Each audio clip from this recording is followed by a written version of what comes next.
नमस्ते मित्रों, कथानिधि चैनल पर आपका बहुत बहुत स्वागत है। हमारी आज की कहानी एक बड़ी ही मनोहर कहानी है। ये कहानी एक ऐसी लड़की की कहानी है जो अपनी सास के कर्कशा रूप से बहुत तंग आ गई थी। लेकिन क्या उसकी सास वाकई कर्कशा ही थी या उसका कोई दूसरा रूप भी था? कहानी का नाम है नीरा। तो चलिए कहानी शुरू करते हैं। सास की कर्कश आवाज कानों में पड़ी तो नीरा ने कसमसाकर अंगड़ाई ली। अधखुली आंखों से देखा, आसमान पर अभी लाली छाई हुई है। सूरज अभी निकला नहीं है, पर माँ जी का सूरज अभी से सिर पर चढ़ आया है। न उन्हें खुद नींद आती है और न किसी और को सोने देती है। एक गहरी खींच से उभर आई उसके चेहरे पर। परसों उसकी नींद जल्दी टूट गई थी। लेटे लेटे कमर दर्द कर रही थी। वो उठ गई और अपने लिए चाय बनाने लगी। खटर पटर सुनकर माँ जी की नींद टूट गई। बोल पड़ी, इतनी जल्दी क्यों उठ गई बहू? कौन सा लंबा चौड़ा परिवार है जिसके लिए तुम्हें खटना पड़ता है? गुस्से से नीरा का तन बदन सुलग उठा था। आखिर ये चाहती क्या है? जल्दी उठो तो मुश्किल, देर से उठो तो मुश्किल। बोलने का बहाना भर चाहिए इन्हें। अभी तो उसे यहाँ आए मुश्किल से 2 माह हुए हैं, पर लगता है कि मानो 2 युग ही गुजर गए हैं। अभी दीपक को वापस आने में पूरे 4 महीने और है। कैसे कटेगा इतना लंबा समय? शुरू से ही संयुक्त परिवार के प्रति एक खास तरह की अरुचि सी थी उसके अंदर। माता पिता ने भी उसके लिए वर देखते समय इस बात का खास ख्याल रखा था कि लड़का चाहे 19 हो, पर वह माँ बाप से दूर नौकरी करता हो। नीरा को सास ननदों के संग न रहना पड़े। आखिर काफी खोजबीन के बाद उन्हें इच्छानुसार दीपक का घर मिल गया। दीपक का परिवार छोटा सा ही था। माँ बाप और छोटी बहन। वह घर से अलग दूसरे शहर में एक कॉलेज में अध्यापक था।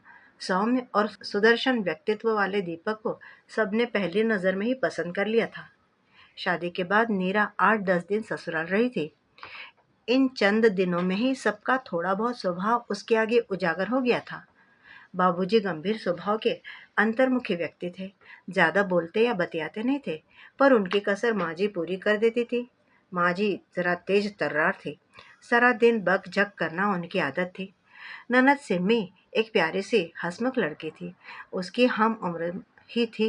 माँ जी हर बात में नुक्ताचीनी करके बोलने का कोई न कोई बहाना ढूंढ लेती थी, पर उनकी इस आदत पर घर में कोई ध्यान नहीं देता था और न ही उनकी बातों को गंभीरता से ही कोई लेता था। बाबूजी निरपेक्ष से बस हाँ हूँ करते रहते थे। 10 दिन के बाद ही दीपक नौकरी पर वापस चला गया, तो वो भी उसके साथ ही चली आई थी। दीपक को कॉलेज के पास ही मकान मिला हुआ था। नीरा ने सुघड़ हाथों से जल्दी ही अपनी गृहस्थी जमा ली।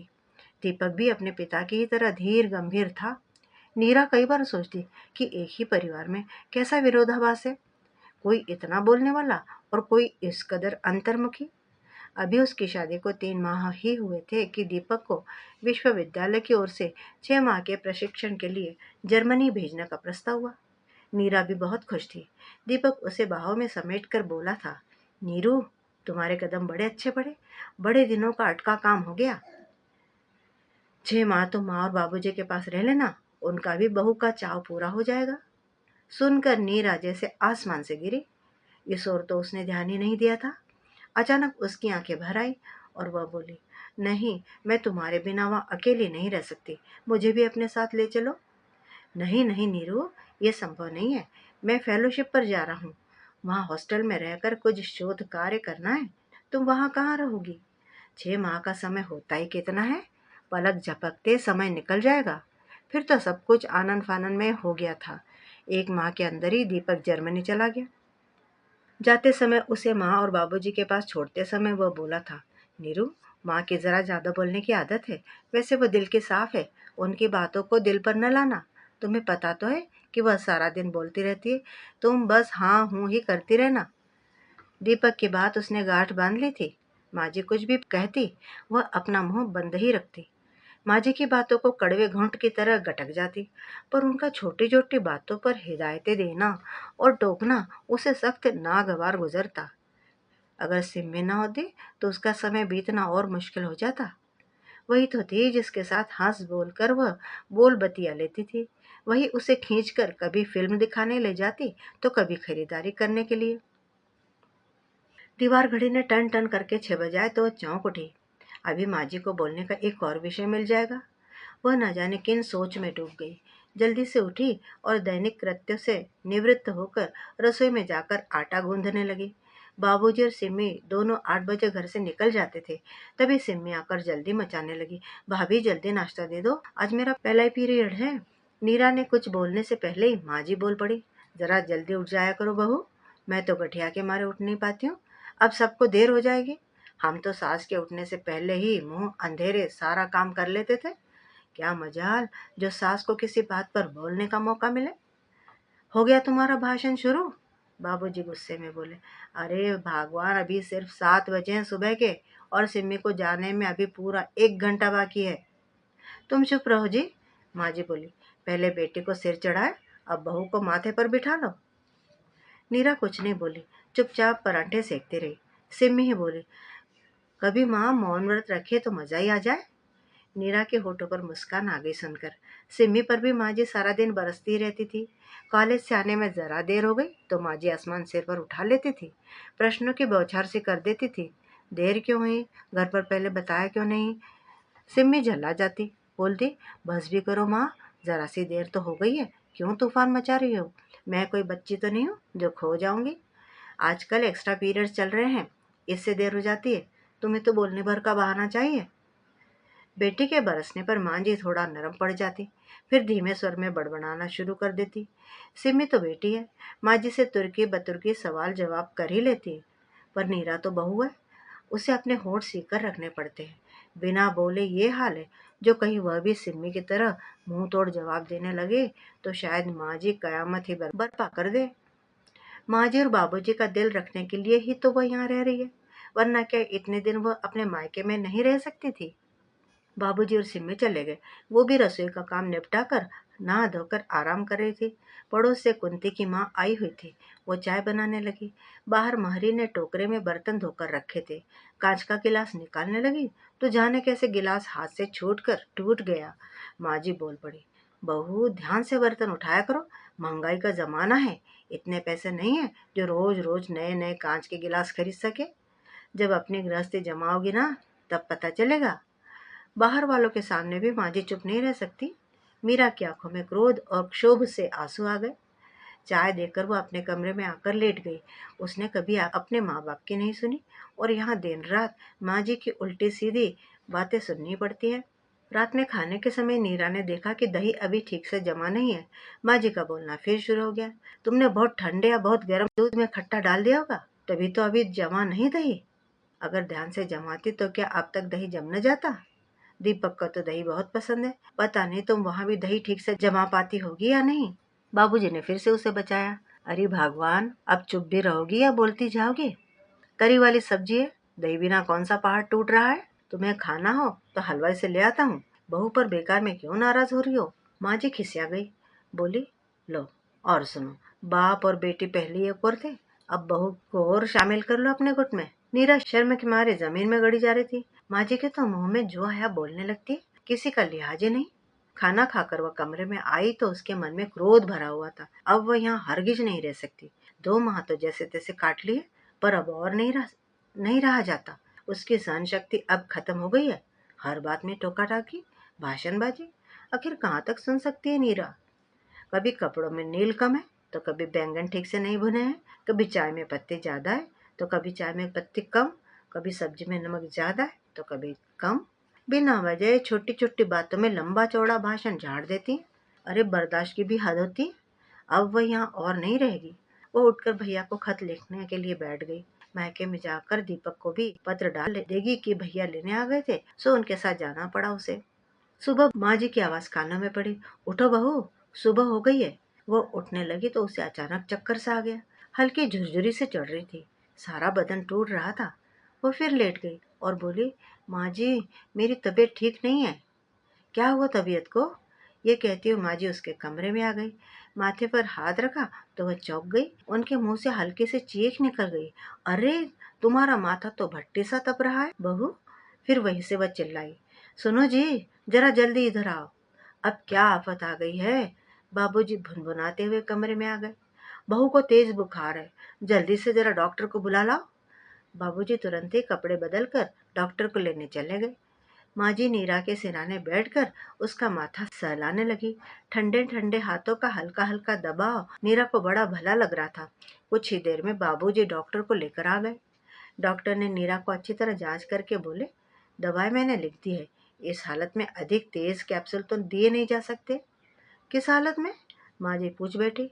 ये गर्भवती हैं, डॉक्टर बोला। बुखार ठंड से चढ़ा है, तुलसी अदरक की चाय भी पिलाती रहे, 2-1 दिन में बुखार उतर जाएगा। माँ जी के आगे एक नया रहस्य खुला। नीरा ने तो इस बारे में उन्हें बताया ही नहीं था। अब वह फिर से बड़बड़ाने लगी। अजीब लड़की है ये। अरे मैं सास सही, पर सास भी माँ ही तो होती है ना। मैं तो इससे सारा काम कराती रही और इसने कभी बताया तक नहीं कि कुछ खास खाने का मन कर रहा है। ये आजकल की बहुएं भी बड़ी घुन्नी होती है। एक हमारा जमाना था, हमें बाद में पता चलता था और सास को पहले से खबर हो जाती थी। अब बताओ, मैंने तो कभी इससे यह भी नहीं पूछा कि तेरी क्या खाने की इच्छा है बहू। तो अब पूछ लेना भगवान, काफी वक्त पड़ा है। इस समय बहू को सोने दो, बाबूजी बोले और कमरे से बाहर चले गए। रात माँ जी अपनी खाट नीरा के कमरे में ही ले आई। रसोई का काम सिम्मी को सौंप दिया, इसलिए अब माँ जी का आक्रोश उस पर बरसता रहता। इतनी बड़ी हो गई है पर खाना बनाने की अक्ल नहीं आई। गोभी में पानी तर रहा है और दाल इतनी गाढ़ी है कि गुठलियां बन गई हैं। 10 बार कहा है कि जरा अपनी भाभी के साथ हाथ बटाया करो, कुछ सीख जाओगी। पर ओहो माँ, शुरू हो गई तुम। एक तो खाना बना, ऊपर से तुम्हारा भाषण सुनो। मुझसे खाना बनवाना है तो चुपचाप खा लिया करो, वरना खुद करो। सुनकर माँ जी फिर से बड़बड़ाने लगी। इन बच्चों को तो समझाना भी मुश्किल है। माँ जी 2-2 घंटे के बाद अदरक सौंफ वाला दूध लेकर नीरा के पास आ जाती, खुद अपने हाथों से उसे दवा देती, रात भर माथा छू छू कर उसका बुखार देखती। अपने प्रति माँ जी को इतना चिंतित देखकर नीरा हैरान थी। बड़भोली माँ जी के अंदर उसकी इतनी फिक्र है और उसके प्रति इतना प्रेम है, आज तक कहाँ समझ पाई थी वह तो माँ जी के बोलने और टोकने पर ही सदा खींचती रही। नीरा 4-5 दिन बुखार की चपेट में रही। माँ जी बराबर उसके सिरहाने बनी रही, उसे दवा, दूध, चाय, खिचड़ी, दलिया आदि सब अपने हाथ से बना कर दिया करती थी। कई बार नीरा को लगता है जैसे उसकी माँ ही सिरहाने बैठी है। उसका बुखार उतर गया था, पर माँ जी उसे अभी जमीन पर पाँव नहीं रखने देती थी कि कहीं कमजोरी से दोबारा बुखार न चढ़ जाए। दोपहर पड़ोस से रम्मो चाची उसका हाल पूछने आई थी। उसके माथे पर हाथ रखकर बोली, माथा तो ठंडा पड़ा है, बुखार तो नहीं है? नीरा बोली, हाँ, अब कल से बुखार नहीं है। बाद में माँ जी और रम्मो चाची बाहर आंगन में बैठकर बातें करने लगी। चाची बोली, आजकल की बहुएं भी फूल सी नाजुक होती है। हम भी तो इस भरी सर्दी में काम करते हैं, पर हमें तो कभी ताप नहीं चढ़ता। ये तो बस छुई मुई सी है। फिर फुसफुसाकर बोले, अरे बहू को बुखार भी है या यूं ही बहाना किए पड़ी है? आजकल की बहुएं तो तुम जानती हो, ऐसी ही होती है। तभी माँ जी का तीव्र स्वर सुनाई दिया, बस बस रमो, तुम्हारा दिमाग भी कभी सीधी राह पर नहीं चला। तुमने कभी अपनी बहुओं के दुख दर्द को समझा नहीं। तुम्हें तो सब कुछ बहाना लगता है। ये मत भूलो कि बहुएं भी हाड़ मांस की बनी है। मैंने तो नीरा और सिम्मी में कभी फर्क नहीं किया। तुम भी अगर ये बात समझ लो तो तुम्हारे घर की रोज रोज की चकचक खत्म हो जाए। सुनकर रम्मो चाची खिसियाने से हो गई। अरे मैंने तो जरा सा क्या बोल दिया तो तुमने तो पूरी रामायण बांच दी। यूं ही बात से बात निकली थी तो मैं बोल पड़ी थी। सुन रम्मो, आज तो बोल दिया, आगे से मेरी बहू के बारे में यूं ना बोलना। माँ जी के अंदर अब भी आक्रोश था। नीरा लेटी लेटी हैरानी से माँ जी की सारी बातें सुन रही थी। सचमुच वह माँ जी को जाने कहाँ पाई। दीपक ठीक ही कहते थे, मुंह से माँ जी चाहे बकझक कर ले, पर मन तो उनका साफ पानी सा निर्मल है। इस बीमारी में उन्होंने उसका जितना ख्याल रखा, उसकी अपनी माँ भी शायद इस तरह न रख पाती। और फिर माँ जी सिर्फ उसी को तो नहीं बोलती, सिमी और बाबूजी भी तो माँ जी के टोका टाके से कहाँ बच पाते हैं। ये तो माँ जी का स्वभाव ही है। वैसे इस उम्र में आकर औरतें अक्सर इस तरह के स्वभाव की हो जाती है। उसकी माँ भी तो कितना बोलती है, पर फर्क सिर्फ यह है कि वो उसकी माँ है और ये उसकी सास है। उनका कहा वह इस कान से सुनकर उस कान से निकाल देती थी और सासू माँ का कहा गांठ बांध कर मन में रख लेती थी। अभी तक उसने सिक्के के एक ही पहलू को देखा था, दूसरा पहलू तो अब देखने को मिला जिसमें ममता और प्रेम भरा है। नीरा उठ गई, मेज पर रखे भैया को लिखे हुए खत को उठाया और उसके टुकड़े टुकड़े कर दिए। मायके जाने का विचार उसने छोड़ दिया। दीपक के आने तक वह मांझी के साथ ही रहेगी। मांझी का दूसरा ममतापूर्ण और करुणामयी रूप देखकर अब उसे इस घर से मायके जाने की इच्छा नहीं थी। मित्रों, अभी आप सुन रहे थे कहानी नीरा। उम्मीद करती हूँ कि कहानी आपको पसंद आई होगी। कमेंट बॉक्स में अपनी राय लिखकर बताइएगा ज़रूर। चैनल पे नए हैं तो चैनल को भी सब्सक्राइब कर लीजिएगा। कहानी सुनने के लिए बहुत बहुत धन्यवाद। आपका दिन शुभ हो।